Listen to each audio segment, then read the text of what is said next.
Soviet doctors put him in a full leg cast, requiring 2 to 3 months of in-home convalescence.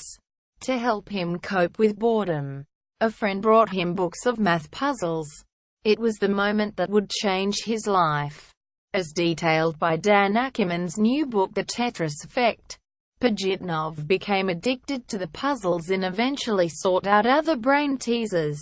He developed a special fondness for pentomino puzzles, geometric jigsaw challenges that required players to join pieces made up of 5 squares into a set area. At 17, he became spellbound upon seeing his first computer.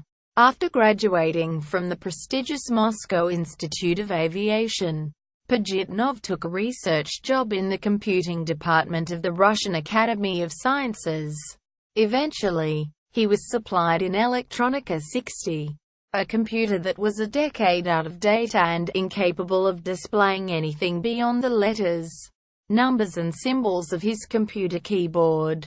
At the time, Pajitnov was vaguely aware of the growing phenomenon of video games, a major cultural force in the West and Japan.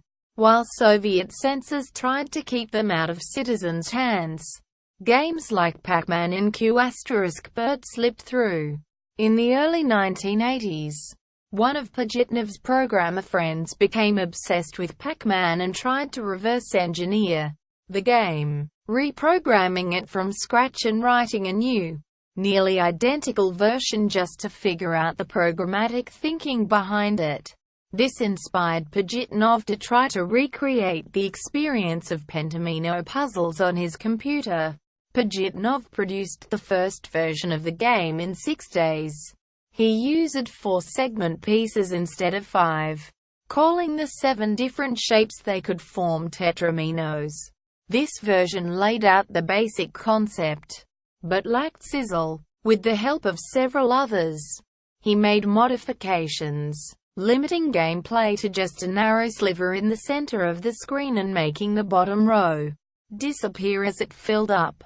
Music and color were added as well, with his figures called tetraminos and the back and forth between game and player reminding Pajitnov of tennis. He named his invention Tetris.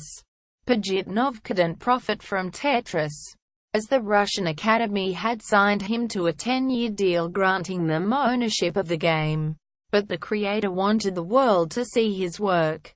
He handed out free copies to other programmers and computer enthusiasts and anyone he could find who had access to a computer, which wasn't many people in 1980s Russia, and the game went viral. By 1986, nearly everyone in the USSR who had access to a personal computer had played Tetris. Around this time, a Hungarian-born British computer salesman named Robert Stein was looking for new products to distribute. During a visit to Hungary's Institute of Computer Science, he noticed programmers huddling around a terminal, waiting, it turned out, for their chance to play Tetris. Stein took a turn on the machine himself and got it immediately. He also learned that not only were programmers playing the game, but they were adapting it for other formats, including Apple and Commodore computers. Clearly, this was a product with sales potential.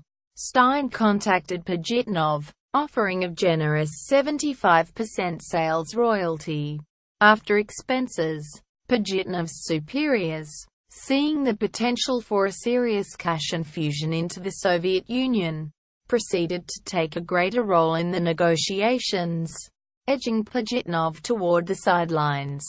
The rights to Tetris were, by now, officially controlled by a Soviet government agency called ELORG, short for Electronica, an arm of the Soviet Ministry of Trade charged with protecting and licensing rights for computer software and other technology created under the government's umbrella, and its vice-chairman, Nikolai Belikov. The game was unveiled in the US in early 1988 to glowing reviews and instantly became the Soviet Union's greatest commercial export. Over the course of the next few years, Stein and Belikov would be joined by many interested players in a convoluted quest for a piece of the valuable rights. One of these players was Hank Rogers, a software designer and entrepreneur who'd had success with an original game called The Black Onyx. Rogers was one of the many who saw dollar signs in Tetris and hoped for a piece of the action. He eventually paired with Nintendo to represent their interests, with a piece for himself. In the negotiations, in 1989, Rogers and Pajitnov met at the Russian Academy, and the two computer geeks clicked over their love of programming and game creation. As they moved to Pajitnov's Moscow apartment for some vodka, both men could sense they were now part of an unspoken alliance, although it was not yet clear against whom and for what purpose.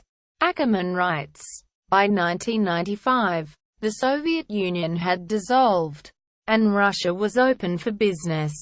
That same year, Pajitnov's decade-long deal with Electronica expired, and Rogers offered to form a new company with him to own and administer the rights to the game, finally giving Tetris creator a share of the game's financial success.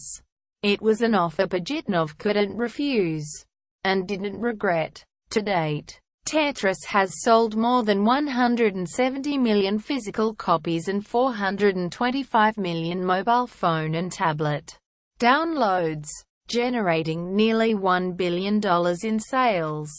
Today, the boy who broke his ankle on a snowbank is 60 and living with his wife and two sons in Bellevue, Washington. After working for Microsoft on and off for years, Pajitnov now develops games independently as well as serving as Tetris brand ambassador.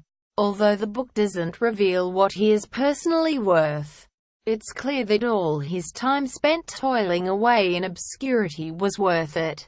Alexei Pajitnov is perhaps the most famous game designer in the world, yet he's always been good-natured and philosophical about being denied the profits from his game. Rogers said in 1996, after 10 years of being left out of Tetris licensing deals arranged by a government that no longer exists, modest Alexei is finally getting his due. This article originally appeared in the New York Post and was republished here with permission.